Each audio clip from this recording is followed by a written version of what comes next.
नमस्कार, बंजारा बीट्स में आपका स्वागत है। मैं हूं ज्योति प्रकाश खरे।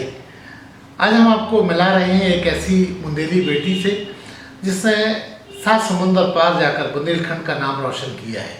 चलिए मिलते हैं अदिति भटनागर से। नमस्कार अदिति जी। नमस्कार। अदिति जी, जैसा कि हमने उल्लेख किया कि आपने बुंदेलखंड का नाम विश्व के पटल पर उजागर किया है, तो हम चाहेंगे कि आप अपने परिचय के साथ अपनी बात शुरू करें। कहाँ की रहने वाली हैं आप? मेरा नाम अदिति भटनागर है और मैं झांसी की रहने वाली हूँ। कहाँ रहती है झांसी में? मैं झांसी में सीपी बाज़ार में रहती हूँ और मैंने अपनी स्कूलिंग झांसी से ही करी है, Saint Francis Convent Inter College से। उसके बाद मैं नोएडा चली गई ग्रेजुएशन के लिए। बीबीए किया मैंने गलगोटिया यूनिवर्सिटी से। मेरा ग्रेजुएशन ख़त्म होने के बाद मैंने 1.5-2 साल जॉब भी करी। वर्क फ्रॉम होम था कुछ टाइम कोरोना काल में। कोरोना काल में मैंने अपनी जॉब ख़त्म करी सारी।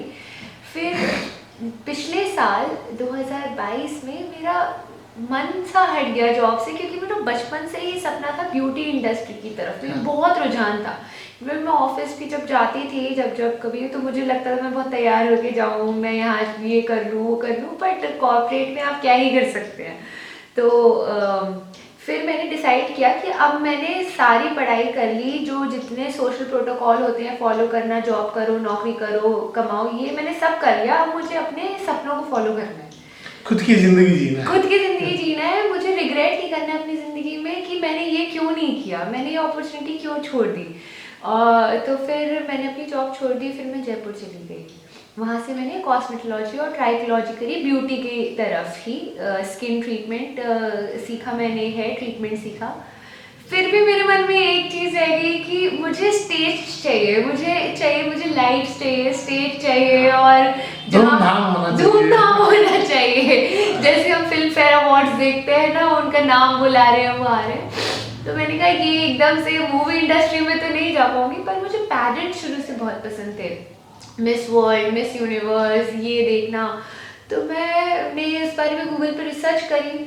मुझे कुछ खास समझ नहीं आया, पर एक दिन रात को मैं सो रही थी, मेरे पास एक ईमेल आया। उसमें लिखा था कि एक मिस इंडिया के लिए कोर्स हो रहा है फ्रॉम त्यारा पैजेंट्री स्टूडियो, जो कि पुणे में है। मिस रितिका रामत्री चलाती हैं उसे।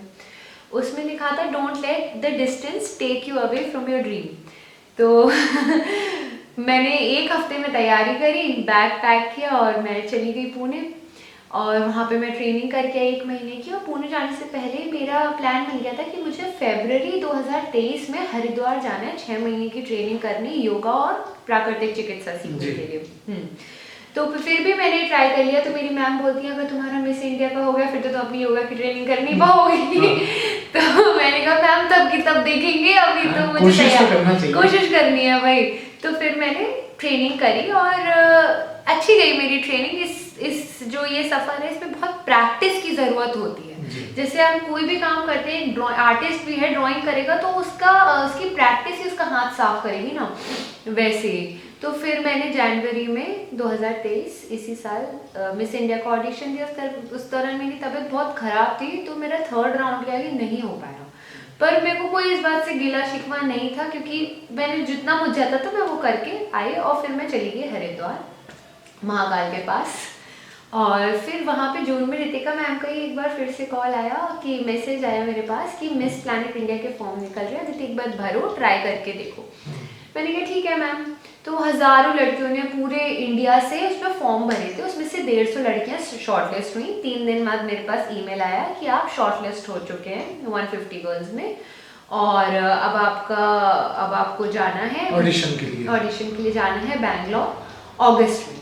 मैंने कहा ठीक है, जुलाई में मेरा कोर्स खत्म हो रहा है, टाइमिंग एकदम परफेक्ट है। तो मैं वापस भगवान ने सुन ली भगवान ने सुन ली। मैं वहाँ पे माँ का से रोज यही प्रार्थना करती थी, मेरे कॉलेज में मंदिर है, मुझे मिस इंडिया बना दो।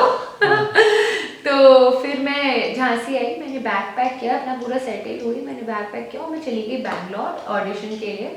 और वहाँ पे 150 गर्ल्स थी, वेरी ब्यूटीफुल स्ट्रॉन्ग गर्ल्स, और मुझे काफ़ी कुछ सीखने को मिला सबसे। 2 दिन का प्रोग्राम था। फिर मैंने वहाँ से मिस प्लैनेट इंडिया का खिताब जीता।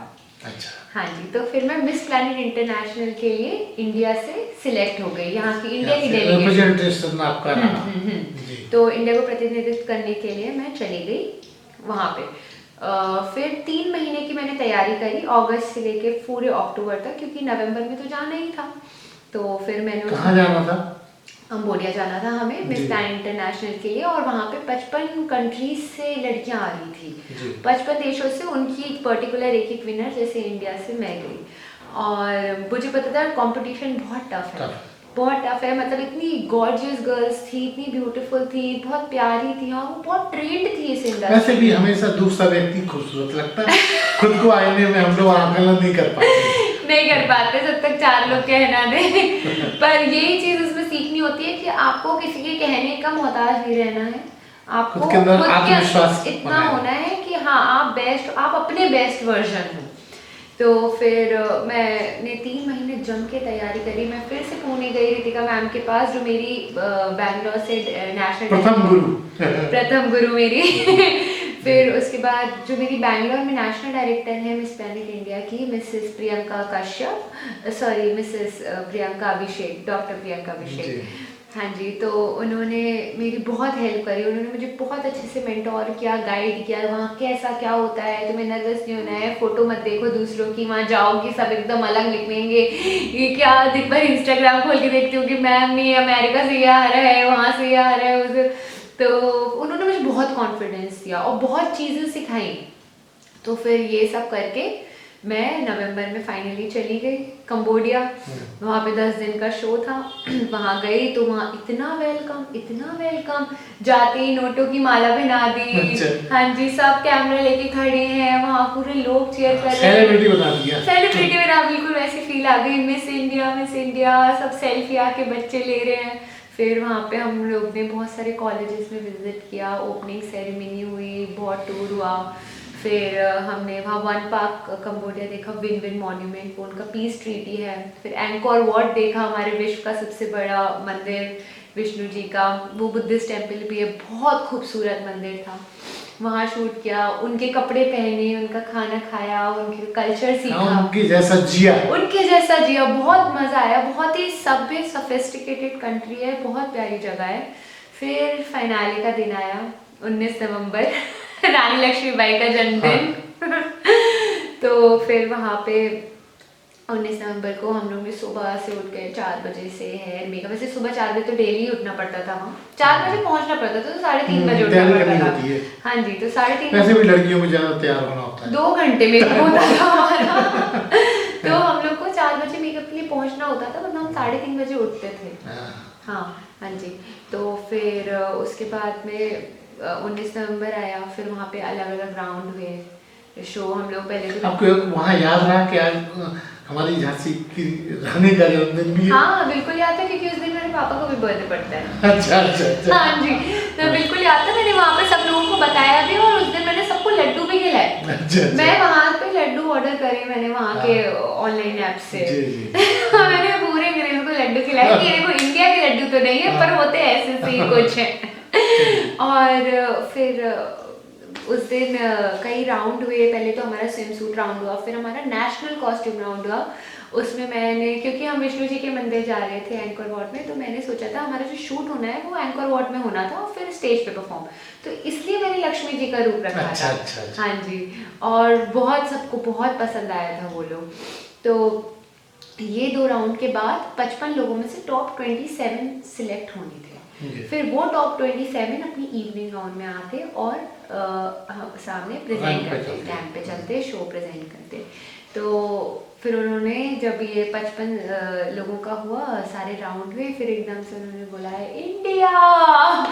उसमें तो बिल्कुल ऐसे सांस में सांस आ गई थी कि चलो ठीक है, मैं अपने यहाँ तक तो पहुँची। फिर टॉप 27 जब हो गया, फिर चैलेंज था दूसरा। अब आना है आपको टॉप 17 में, जिसमें आप स्पीच दे सको, जो आपने इतना प्रिपेयर किया है, आप लोगों को बता तो सको कि आपने किया क्या है।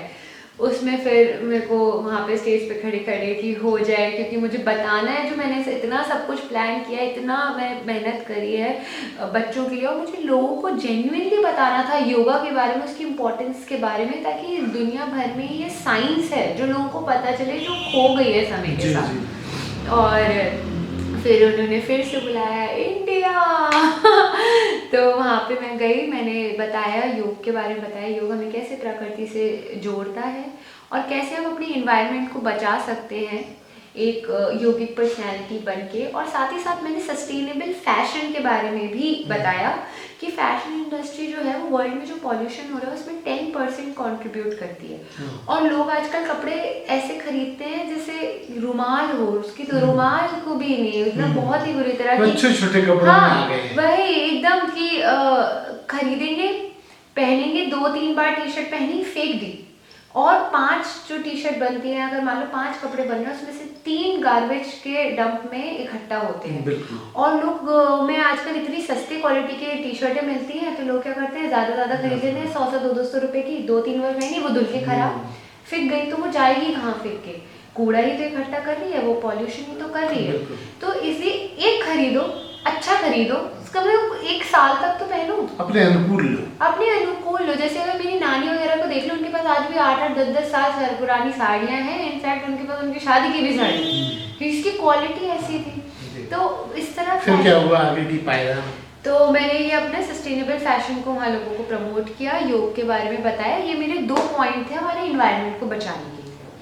फिर आगे टॉप 10 की बारी आई फिर उसमें मुझे वहाँ पे मिस स्पार्कलिंग ब्यूटी का टाइटल मिला अपनी इसी एडवोकेसी के लिए। अच्छा। कि लोगों में जागरूकता जगाने के लिए, इसलिए उन्होंने स्पार्कलिंग किया कि अपनी शाइन से लोगों को बता सके। तो ये जो क्राउन आपके सर पे मैं देख रहा हूँ, ये तभी का है? हाँ जी, ये मुझे उसी में मिला है, मिस स्पार्कलिंग ब्यूटी में मुझे बहुत प्राउड फील होता है अपने क्राउन से देखकर।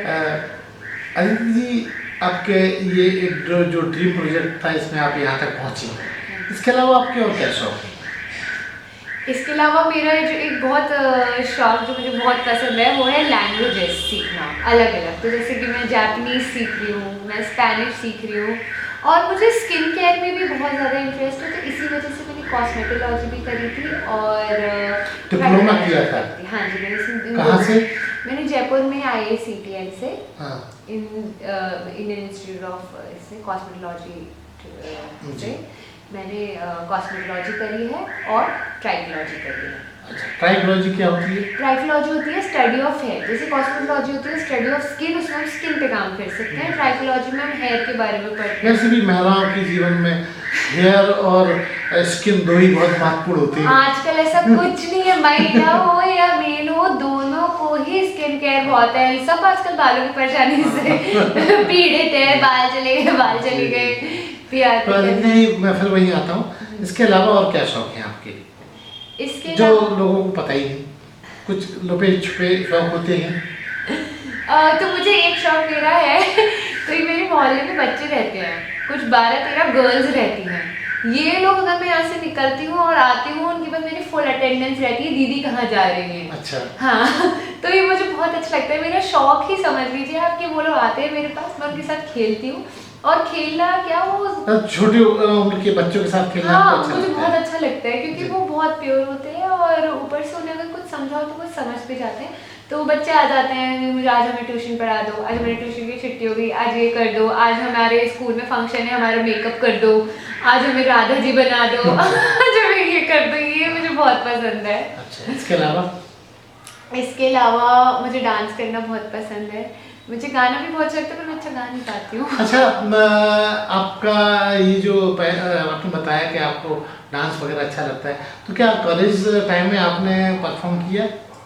मैंने कॉलेज में भी परफॉर्म किया है डांस में, और इनफैक्ट मैंने इसके पहले, मिस प्लैनेट के पहले भी, जो मैंने प्रॉपर ट्रेनिंग के बाद मैं यहाँ गई हूँ, ठीक है, लेकिन उसके पहले भी मैंने पेजेंट किया है, झांसी में किया है। झांसी में कहाँ? जलसा 2019 हुआ था, तो वहाँ पे मैंने डांस परफॉर्मेंस करी थी और मैं विनर बनी थी मिस जलसा 2019। फिर जयपुर में भी मैंने किया था मिस जयपुर का, वहाँ पे भी मैं जीती थी। अच्छा। और हाँ जी, और उसके अलावा हमारे नवरात्रि में तो हम करते ही थे बचपन से, तो ऐसे डांस का तो रहा है। डांस तो हमारे लगता है ब्लड में ही है, पूरे इंडिया के ब्लड में है। अदिति, अगर एक रूमानी सवाल आपसे पूछा जाए, 2024 अब शुरू हो रहा है। हाँ जी। 2024 के क्या धमाके होंगे और क्या आप अलग हटके करना चाहेंगे? तो 2024 में पहले तो मैं अपना जो मेरा इनिशियल गोल है उससे मैं नहीं हटूंगी, उसको लेकर अब मैं अपने प्लेटफॉर्म में और आगे बढ़ना चाहती हूँ। मतलब इसको आप शुरुआत मानती हैं? इसको मैं शुरुआत मानती हूँ और इसको मुझे पकड़ के इसको मुझे ले जाना, मुझे जितने लोगों तक ये चीज़ मैं पहुँचा सकती हूँ अपनी ज़िंदगी में, मुझे उतने लोगों तक ये चीज़ पहुँचानी है, योग के बारे में और उनकी कॉन्शियस लिविंग के बारे में। तो मुझे मैं सोच रही हूँ आगे अब फिर मैं मिस इंडिया के लिए ट्राई करूँ, फेमिना मिस इंडिया के लिए, फिर मिस डीवा के लिए भी हो सकता है, ग्लैम आनंद सुपर मॉडल के लिए। फिर से मुझे उम्मीद करती हूँ अपने इंडिया को, भारत को रिप्रेजेंट करने का मौका मिले, बुंदेलखंड को रिप्रेजेंट करने का मौका मिले। अदिति, एक और महत्वपूर्ण सवाल, जब आप इतना कुछ कर रही हैं तो आपके मन में क्या अभिनय की लालसा है? क्योंकि इसके बाद का पायदान आमतौर पे अभिनय होता है, फिल्म लाइन होता है, टीवी सीरियल होता है, कुछ ऐसा सोचती हैं? अगर मुझे ऐसा मौका मिलेगा तो ऑफ कोर्स मैं मना तो नहीं करूँगी, मैं हाँ ऑफ कोर्स ट्राई करूँगी, पर मैंने लॉन्ग टर्म में अपनी लाइफ में कभी ऐसा प्लान नहीं करा। अभिनय कभी नहीं किया? नहीं, मैंने किया है। अच्छा। मैंने शॉर्ट फिल्म्स करी हैं, सॉन्ग्स करे हैं, कुछ एड शूट्स भी करे हैं। फिल्म इंडस्ट्री में जाने का किसका शौक नहीं होता, सपना नहीं होता, बट अगेन मुझे ये सब कर एक पॉइंट के बाद मुझे एक बहुत स्टेबल लाइफ चाहिए, बहुत शांत लाइफ जिसमें बहुत मतलब मैं जहाँ जा रही हूँ वहाँ मेरे पीछे कैमरे ना हो क्योंकि ये चमक दमक से दूर। हाँ, एक पॉइंट के बाद, मतलब अभी ठीक है बट आगे जाके जब मैं अपनी लाइफ में सेटल होंगी मुझे थोड़ी पीस चाहिए। अदिति जी, एक महत्वपूर्ण सवाल और आखिर, अगर आपसे दो ख्वाहिश पूछी जाए आपकी आने वाले जीवन में तो क्या कहना चाहेंगे? दो ख्वाहिश किस तरह से? जो आपके जीवन को बदल सकती हैं, जो आपके जीवन में उमंग पैदा कर सकती हैं और आपको अलग हटके साबित कर सकती हैं।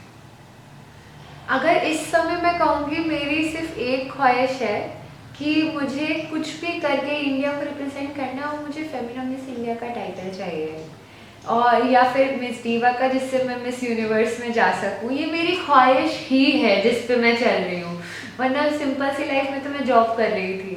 तो हाँ, मुझे ऐसा लगता है मैंने अपनी ख्वाहिश की सागर के बूंद को भी छुआ है, तो पूरा वो पाना अभी बाकी है, तो ये मेरी ख्वाहिश है और इसके लिए मैं बहुत वो हार्ड वर्क भी कर रही हूँ, क्योंकि बिना हार्ड वर्क के ये ख्वाहिश पूरी नहीं हो सकती। अदिति जी, बंजारा बीट एक ऐसा प्लेटफॉर्म है जो आप जैसे होनहार और चमकदार खूबसूरत लोगों को हम लोग अपने प्लेटफॉर्म पर लाते हैं, उनकी कृत्य को दुनिया के सामने रखते हैं। आप अपनी तरफ से नई पीढ़ी को, नए बच्चों को आप क्या संदेश देना चाहेंगे? क्योंकि आप जिस मुकाम तक पहुंची हैं उसमें इतनी आसानी से तो नहीं पहुंची होंगी, तो आप हमारे दर्शकों को क्या संदेश देना चाहेंगे? सबसे पहले तो मैं जो नई जनरेशन है उसको बताना चाहूँगी, स्पेशली जिन बच्चों ने अभी 11th-12th करके चुका है, कि आपको अपने करियर पे और स्टेबिलिटी पे देना है फर्स्ट फोकस। क्योंकि ड्रीम्स तो जैसे मेरा भी था, वो मैंने हाँ आज हासिल कर लिया, पर एक जॉब करने के बाद, एक स्टेबिलिटी पाने के बाद, कि अगर आज मान लीजिए मेरा इसमें कुछ नहीं होता है, मैं वापस जाऊँगी अपनी ज़िंदगी में, एक नौकरी करूँगी, अपना कमाऊँगी, खाऊँगी, इंडिपेंडेंट होना, तो आर्थिक आज़ादी रहेगी। बिल्कुल। और मैं आज यहाँ तक पहुँच भी इसके वजह से ही पाई हूँ, क्योंकि इसके लिए कपड़े खरीदना, यहाँ जाना, ट्रैवल करना, उतना करना, मैं नहीं मांग सकती अपने माँ बाप से कि मेरे शौक पे वो अपने पैसे उड़ाएं, है ना। तो मैं बच्चों से यही कहूँगी कि सबसे पहले तो आप अपने करियर को स्टेबल करने का सोचो कि कैसे आप अपना करियर स्टेबल कर सकते हो, भले और सबसे बेस्ट होगा कि अपने ड्रीम्स के थ्रू स्टेबल कर लो, ये तो बेस्ट होगा। और अपने ऊपर विश्वास रखना कि हम ये कर सकते हैं। हाँ, अगर मेरा सपना है मुझे बहुत बड़ा फोटोग्राफर बनना है, पर अगर आपके अंदर डाउट आ गया कि मैं बन पाऊंगा, बहुत अच्छे हैं, तो फिर आप नहीं बन पाओगे। खुद के आत्मविश्वास को लेकर चलना चाहिए। हाँ, और उसके अलावा दूसरी चीज़ कि आपको प्रैक्टिकल भी होना पड़ेगा, क्योंकि हाँ मैं बन जाऊंगा और मुझे आता कुछ नहीं है, मेरे अंदर नहीं है इस चीज़ की क्रिएटिविटी, तो आपको थोड़ा सा प्रैक्टिकल होके और अपने ऊपर आत्मविश्वास रखे। और तीसरी चीज़ सबसे इम्पोर्टेंट जो इन सब में से, आपको इतनी मेहनत करनी है ना कि अगर आपको दिन में 2 घंटे की भी नींद मिले तो आपको कंप्लेन नहीं करनी है कि मुझे 2 घंटे की नींद मिली है तो मैं नहीं कुछ करूँगा, मुझे चिड़चिड़। क्योंकि मुझे पता है हमारे इतने दिन की ट्रेन में मुझे 4 महीने में ऐसा कोई दिन नहीं हुआ होगा कि मैं 5 घंटे से ज़्यादा मुझे नींद मिल गई हो। कंबोडिया में 10 दिन का जो हमारा टूर था, हम लोग सुबह 3:30 बजे उठ रहे हैं, 11:30 बजे 10 बजे होटल पहुंच रहे हैं, 11:30 बजे मैं नहा धो के बाल धो के निकल रही हूँ, 12 बजे तक सो रही हूँ और 3:30 बजे उठ रही हूँ, कभी कभी 12:30 1 भी बज जाते थे। तो 2 घंटे की नींद मिल रही है, 2.5 घंटे की नींद मिल रही है और 10 दिन मिल रही है। और इस इंडस्ट्री में जहाँ आपके पूरे फेस ही है जो मेन है आपका, तो आपको इन चीज़ों के लिए, आपकी मेहनत के लिए आपको कंप्लेन नहीं करना है, कोई एक्सक्यूज़ नहीं देना है। और बस एक तरह से होता है ना, एक सिंगल माइंडेड आपको बस उसमें लग, जैसे घोड़ों को वो पहना देते हैं, ना इधर देखना है ना उधर, सिर्फ सामने देख के चलते चले जाना है। बिल्कुल ठीक। तो ये थी अदिति भटनागर, जो अपनी सौंदर्य की यात्रा जो विदेश तक होके आई हैं, बंजारा बीट के साथ शेयर कर रही थी। बंजारा बीट से बात करने के लिए बहुत बहुत धन्यवाद। थैंक यू, मुझे बहुत अच्छा लगा बंजारा बीट्स पर आकर। अरे हाँ, इस चैनल को लाइक और सब्सक्राइब करना ना भूलें। देखते रहिए बंजारा बीट्स।